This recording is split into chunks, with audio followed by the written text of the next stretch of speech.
আওয়ামী লীগ শাসনামলের মতো বিচার বহির্ভূত হত্যাকাণ্ড সংগঠিত হতে থাকলে হতাশ হবে জাতি। কুমিল্লায় যৌথ বাহিনীর হেফাজতে যুবদল নেতার মৃত্যুর ঘটনায় এমন মন্তব্য করেছেন বিএনপি নেতারা। এছাড়া স্বৈরাচারের মাথা পালিয়ে গেলেও তার দোসররা দেশে বিদেশে ষড়যন্ত্র করছে উল্লেখ করে তাদের বিষয়ে সজাগ থাকতে বলেছেন তারা। ব্রাহ্মণবাড়িয়া বিএনপির দ্বিবার্ষিক সম্মেলনে লন্ডন থেকে ভার্চুয়ালি যুক্ত হন বিএনপির ভারপ্রাপ্ত চেয়ারম্যান তারেক রহমান। তার বক্তব্যে নেতাকর্মীদের নির্বাচনে প্রস্তুতির পাশাপাশি সব ধরনের ষড়যন্ত্র মোকাবেলায় ঐক্যবদ্ধ হওয়ার নির্দেশ দেন। স্বৈরাচারের মাথাটা পালিয়ে গিয়েছে, কিন্তু স্বৈরাচারের কিছু কিছু অবশিষ্ট এখনো রয়ে গিয়েছে বাংলাদেশে। এরা বিভিন্নভাবে মাথা চাড়া দেবার চেষ্টা করছে। তাদের এই লক্ষ্যকে আমরা হাসিল করতে দিতে পারি না। যদি এই দেশের মানুষকে রক্ষা করতে হয়, সর্বোপরি বাংলাদেশকে যদি রক্ষা করতে হয়, তাহলে আমাদের সকলকে যে কোনো মূল্যে ঐক্যবদ্ধ থাকতে হবে। বলেছেন, জনগণের হাতে ক্ষমতা হস্তান্তরে নির্বাচনের কোনো বিকল্প নেই।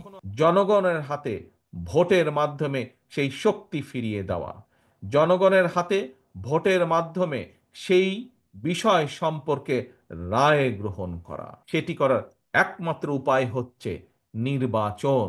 এদিকে রাজধানীর উত্তরায় বিএনপি চেয়ারপারসন বেগম খালেদা জিয়ার রোগমুক্তি কামনায় দোয়া ও দুস্থদের মাঝে ত্রাণ সামগ্রী বিতরণ অনুষ্ঠানে যোগ দিয়ে মির্জা ফখরুল ইসলাম আলমগীর বিচার বহির্ভূত হত্যাকাণ্ডের দ্রুত তদন্তের দাবি জানান।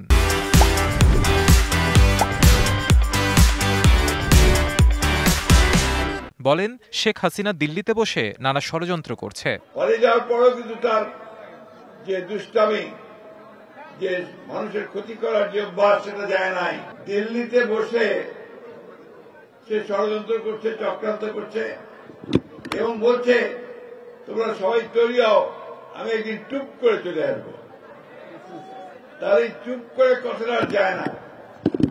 এছাড়া নয়াপল্টনের দলীয় কার্যালয়ের ঠিকানা বাংলাদেশের কেন্দ্রীয় আহ্বায়ক কমিটির সভায় দলটির আরেক নেতা রুহুল কবির রিজভী প্রশ্ন তোলেন, সকল দলের সমর্থনে গঠিত ইউনূস সরকারের সময় কিভাবে যুবদলের কর্মীকে হত্যা করা হলো।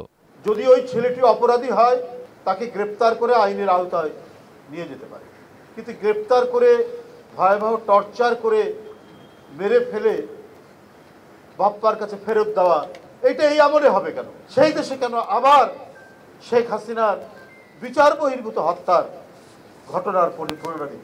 অভিযোগ করেন, শেখ হাসিনার মাধ্যমে বাংলাদেশের বিরুদ্ধে এখনো অপপ্রচার চালাচ্ছে ভারত।